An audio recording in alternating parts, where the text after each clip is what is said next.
Bypass surgery is one of the most commonly performed and life-saving heart operations in the world, yet for most patients and their families, it remains a mystery filled with fear and uncertainty, because they imagine something very complex and risky happening inside the operation theater without really understanding the actual process. So in this video, I am going to walk you through exactly what happens during heart bypass surgery step by step, in a simple and clear way so that you know what to expect and feel more confident if you or your loved one is going through this procedure.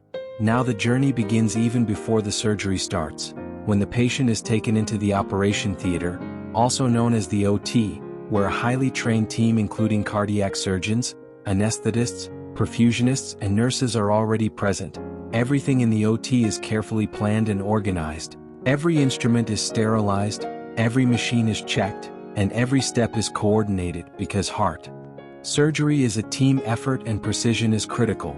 Once the patient enters the OT, the first major step is anesthesia, where the anesthetist gives medications through an 4-line that gently puts the patient into a deep sleep.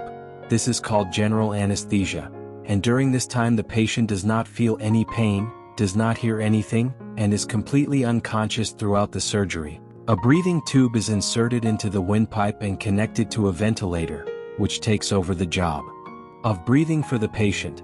Monitors are attached to continuously track heart rate, blood pressure, oxygen levels, and other vital parameters. Now once the patient is fully anesthetized and stable, the surgical team prepares the chest area by cleaning it thoroughly with antiseptic solutions to prevent infection. Sterile drapes are placed, and the actual surgery begins. The surgeon makes an incision in the middle of the chest, known as a median sternotomy, and carefully divides the breastbone or sternum to access the heart. This may sound alarming, but it is a standard and safe approach that gives the surgeon full visibility and control. Once the chest is opened, the heart is visible, but before working on it, we need to create a safe environment where the heart can be operated on without movement and without compromising blood supply to the rest of the body. And this is where one of the most important machines comes into play, the heart-lung machine, also known as the cardiopulmonary bypass machine.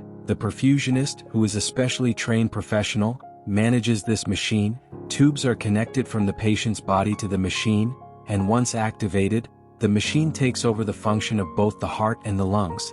It pumps oxygenated blood to the body and removes carbon dioxide, allowing the surgeon to temporarily stop the heart safely. A special solution called cardioplegia is given to gently stop the heart, and at this point the heart is still, which allows precise surgical work. Now the main part of the surgery begins, which is creating the bypass. In patients with coronary artery disease, the arteries supplying blood to the heart are blocked or narrowed due to plaque buildup. So what we do in bypass surgery is create a new pathway for blood to flow around these blockages.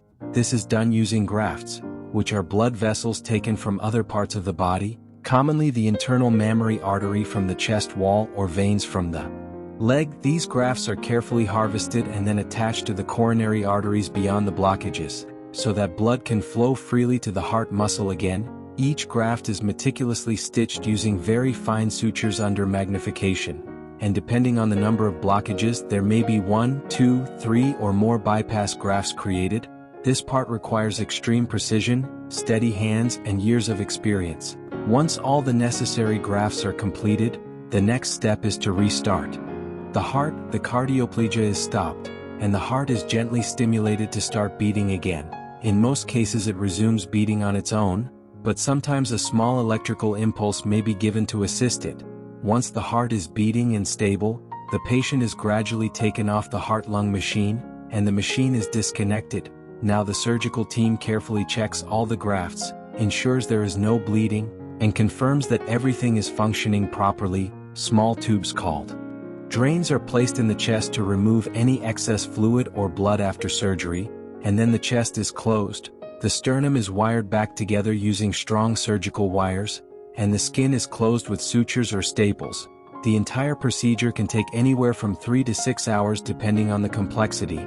After the surgery is completed, the patient is shifted to the intensive care unit or ICU, where close monitoring continues. The patient remains on the ventilator for some time until they are awake enough to breathe on their own. Gradually the breathing tube is removed and recovery begins. Now, one of the biggest fears patients have is whether their heart is stopped during surgery, and the answer is yes, but in a very controlled and safe way with the support of advanced technology and a skilled team. Another common concern is pain, but remember, during the surgery you are completely asleep, and after surgery pain is managed with medications. What is important to understand is that bypass surgery does not just treat symptoms, it improves blood flow to the heart and can significantly improve quality of life and survival.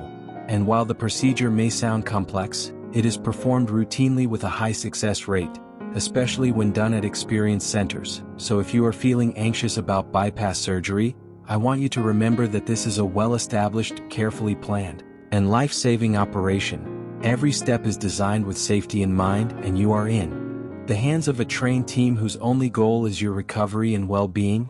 And if this explanation has helped you understand the process better, consider sharing it with someone who might be facing the same fear, because the more we understand, the less we fear, and the more confidently we can move forward toward better heart health.